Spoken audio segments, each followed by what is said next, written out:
Welcome back to Self-Wired. I'll be going over part 5 of Daniel Kahneman's Thinking Fast and Slow, titled The Two Selves. Some topics I will be going into are our proclivity for confusing memory with experience, something called duration neglect, as well as the focusing illusion. So, to start off with, I'll get into a couple experiments that illuminate these two forms of ourselves, namely the experiencing and the remembering forms. These are the two selves that Kahneman defines and describes in terms of mostly our experience of pain is kind of the focal point of this part, and how interestingly enough we have a tendency to, like I said, confuse memory with experience in pain, and in that we have this proclivity to neglect the duration of pain. So before I get too far into defining those concepts, I'll go over this experiment that he starts off part 5 describing. And so in this experiment, several patients were in a colonoscopy treatment. This is a fairly painful procedure, and every 60 seconds they were asked to rate their pain level. And what they found was it didn't necessarily matter. Well, it didn't matter at all, really, how long the experience was when these people were asking to rate the experience of the procedure in its totality. What they found was that someone who left off the procedure and the final minute was painful, they rated the procedure in its entirety as worse, right? So some individual who had a 9-minute procedure, which ended incredibly painfully, rated the experience as a whole as less painful than someone who had a 25-minute experience, but towards the end the pain tapered off. And another example of this was another experiment in which people were asked to hold their hands in water for either a minute or for 90 seconds. And so it's cold enough water to be fairly painful. If you've ever held your hand in freezing water, your hand starts to numb up. You can't move it as well. It's, it's a sharp pain. It's not comfortable. You would think that a minute of that would be far better than 90 seconds of that. Well, what they did was, first of all, they didn't have a timer. So these people didn't necessarily understand that they were in the group that had 1 minute versus 90 seconds. So the individuals who were in there for 90 seconds had warm water rush in and raise the temperature of the water by about 1 degree, right? And so all participants experienced both 60 and 90 seconds, and when they were asked which experience they would rather do again, they all voted for, 80% of them voted for the 90-second duration, which is interesting. They didn't know, if they had gone up and said, hey, would you rather hold your hand in that water for a minute and a half or for 1 minute, everyone would use their immediate reaction and go, well, obviously 1 minute, I don't want 30 seconds of pain. But because they didn't have the understanding and the information regarding the length, they chose the one that tapered off towards the end. So what this illuminates is this remembering self, okay? The experiencing self experienced 30 seconds more of pain. The remembering self remembered less pain at the end, right? So you have this availability to recall the most recent experience, which is less painful. Therefore, you remember it being less painful. Another aspect of this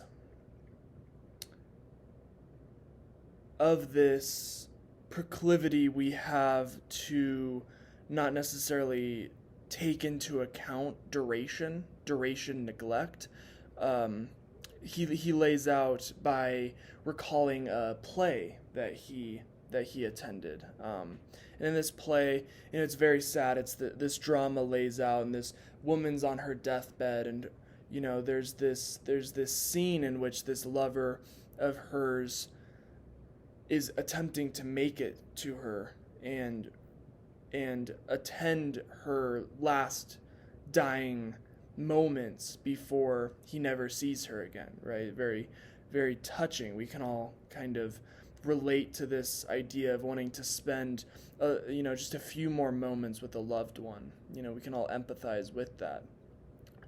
And Kahneman, he's watching this, he's very touched, but he has a different thought process when looking at this. He's asking himself, why is it that we're not taking into account all the time that he spent before this woman is on her deathbed? Why do these last 10 minutes bring up so many intense emotions when I'm watching this play?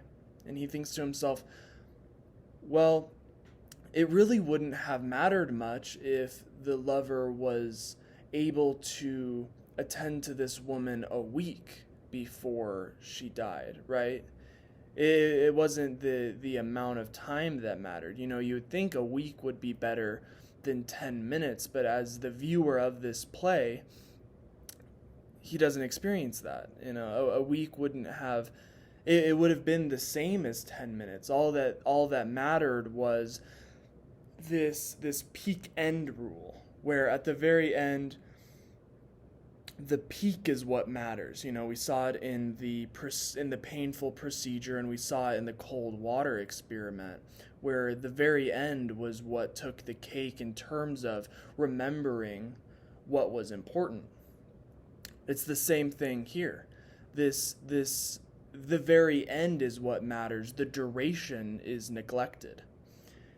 So, extrapolating on that idea and going into another experiment, people were given the story of a fictional woman who, a single woman, no kids, and in some cases they were told this woman lived 30 years, some cases 60 years, and they were given some information regarding how happy her life was, right? And these individuals were asked to kind of rate her life as a whole, given the information they had. Was this a happy life? Was this an okay life? So on. And what they found was the difference in the ratings between 30 years and 60 years didn't matter. And this is when this peak end rule really starts to make you think about our evaluations. They were then asked, well, in a different thought experiment, you could say, they were asked, 5 more years of, they were kind of happy, but less so happy, just kind of slightly happy, another, 35 years, or another 5 years, so a total of 35 years, or another 65 years.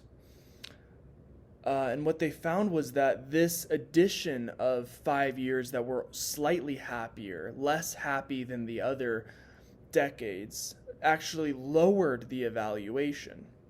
And this isn't an instance where they have 5 years of sorrow, right? Where they're, her friends die and she's sick in bed for the last 5 years. That would kind of make sense. You could see that sorrow lowering the evaluation of a life as a whole, this sadness and like, oh, it was good until these last 5 years. No, these were only slightly less happy, but they were evaluated as lowering the overall satisfaction, the perceived satisfaction of this woman's life.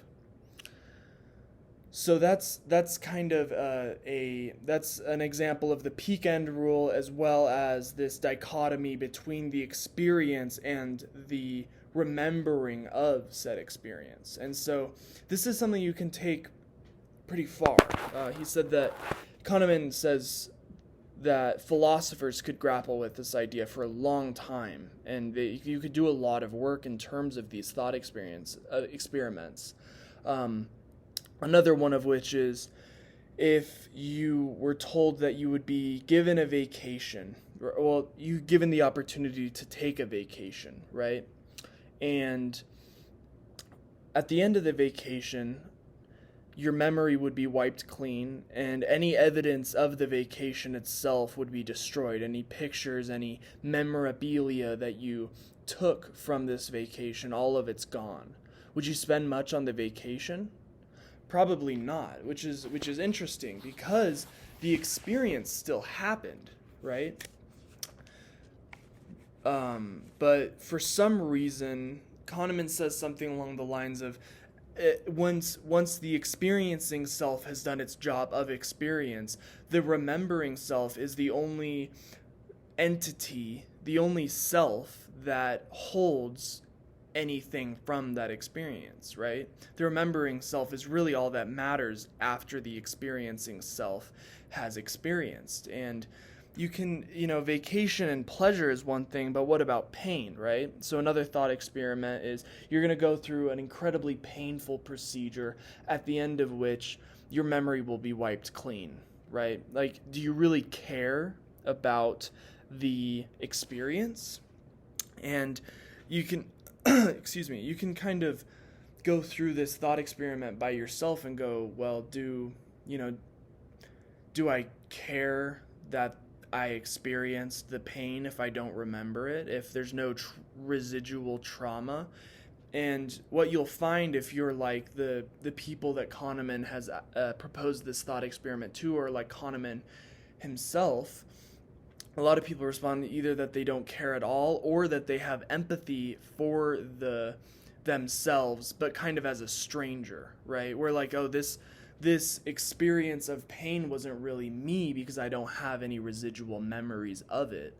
Therefore, I care and I empathize, but for kind of an alien individual, someone cut off from me entirely, which is strange. So that's the experiencing and the remembering self, right? This difference between our experience and our memory recall. And memory is kind of a fickle thing, and the more you read into this, the more you begin to understand how strange our interpretation of an event is, and how unobjective our memory is, and how this experiencing self kind of dies, right? And this memory is this kind of hazy thing that is subjected to lots of illusion, and the evaluation of the experience is tainted because of it. So now I'll kind of get into some of these other important aspects of the book, namely the focusing illusion, right? So in one experience, individuals are asked to kind of evaluate their life. Again, we're sticking to this idea of happiness and its opposite of pain, right? And this idea that we can kind of evaluate a person's happiness, a person's overall life satisfaction. And what we find is that this evaluation and our ability to think about life itself is wrapped up in all these hidden biases and kind of tainted with these various heuristics that we use and apply in our thinking. We tend to think quickly when asked how satisfied with our life we are. And the fact that we do it so quickly shows that maybe we're utilizing this system one, which we know is not great at looking at life objectively, rationally, utilizing as much information as possible. It doesn't utilize the kind of information that would be necessary in order to understand and evaluate properly. So in this experiment, people come in and they're asked, to evaluate their life, right? But before this, they're asked to make a photocopy of something.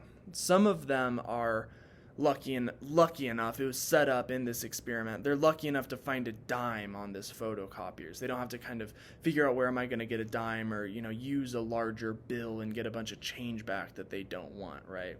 They find this lucky dime, right? And then they ask these, ask how satisfied are you with your life. These people that found the dime were much happier with their life, which is interesting. Kahneman calls this a mood heuristic, where, again, we're doing this what you see is all there is thing, and this availability heuristic, and this answering a simpler question than the one you were asked, namely, how happy are you now? Well, I just found a dime in the huge, a huge problem was averted because I was lucky enough to find this dime, and everything worked out for me. Therefore, my life is really great. Well, the peak end rule was at work. Just now, the peak was really great. That's what you remember. And so this is not necessarily the best way to think about this. Might not necessarily be the peak end rule. A better way to think about it would be the focusing illusion, where you're focusing on finding that dime and you're focusing on how good your life is right now. You're answering that simpler question of how happy are you now versus how happy have you been the last decades of your existence.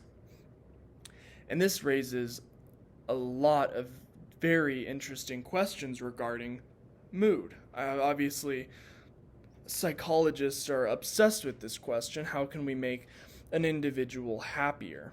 And if not that, what can someone do to make themselves happier? How can you spend your time in order to make yourself happier? And why are people with more money less happier than someone with less money? It kind of goes beyond common rational ways of thinking about it. You get more things that should make you happy, therefore you are more happy. Well, obviously, the realm of psychology has answered a few of these questions. We know that some of these baseline moods and our proclivity for happiness or neuroticism are based heavily in our genetic predisposition. However, this idea of a focusing illusion illuminates the question a little bit further. And what Kahneman says on this is that it can be described, this focusing illusion can be described in a single sentence, which is, nothing in life is as important as you think it is when you are thinking about it. I'll read that again.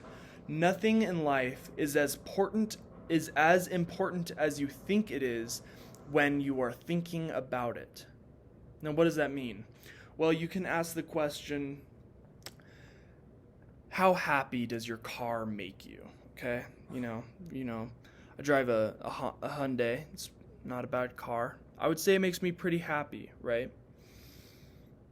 But I'm actually answering, when I answer that question, I'm answering a very simple question, a much simpler question, which is, when I'm thinking about my car, how happy does thinking about my car make me, right? If I drove, a Tesla, I'd love a Tesla. If I drove one, I might think, wow, that Tesla, it makes me really, really happy. I'm so thankful that I have that Tesla. However, again, I'm answering the question, when I think about my Tesla, it brings me joy. It's this nice car that I have that I get to drive around. It has all these cool gadgets and it's fast and I love it. Well, what about when I'm not thinking about my Tesla? Am I happy? Does my car make me happy when I'm not thinking about it? No, if I'm not thinking about it, again, what you see is all there is. It's not influencing my mood, okay? So Kahneman continues to extrapolate on this idea, and he gives the example of his wife wanting to move to California, and being the psychologist he is, and kind of wanting to think deeper into this question of whether or not moving to California would have an overall a larger net impact on him and his family's happiness as a whole. He looks at it and goes, well, I don't know, maybe not. Maybe if I think about the climate, and if I'm thinking about the climate and how happy I am that it's warm and sunny all the time, maybe while I'm thinking about it I'll be happy. But what about this idea that he calls the recovery of mood, right? Will down the road will we really be happy? So he kind of launches this investigation. He gets funding for this investigation, and he kind of starts to take polls on regarding happiness in California versus other places. What he finds is that there's really no correlation, right? Maybe if you move, for the first month or two, you'll be ecstatic. Let's say you live in some cold place where it's always rainy, you can't go outside, it's, the wind's blowing, just terrible weather all the time.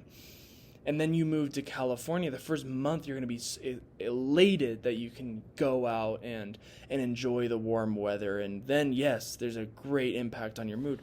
But what he found is we recover our baseline mood, right? Again, with the car, for a first week, every time you think about that car, you might think about it more because it's new. Then yeah, great. This new car is in fact making you happy, but only when you think about it and only when you focus on it. It's the same thing with something like climate. It's the same thing with paraplegia. Someone loses their leg. He asks. He takes another poll regarding asking people, how upset are people who have lost limbs, right? And again, he finds this recovery of mood where, even a month after someone loses something as important as a limb, they've still recovered their baseline mood, right? And if you ask them how they feel about losing their limb, of course they're going to be upset regarding the incident in which they did lose that limb, but they have overcome that to a large extent, and if they're not focusing on it, it does not impact their mood. This remembering self is wrapped up in this focusing illusion, right? Where we remember something and it impacts us. The way we remember it impacts us. But this experiencing self is something quite different. And another example, less bleak than someone who has lost their limb, is this idea of, winning the lottery, where eventually the ecstasy of winning all this money somewhat randomly dissipates. And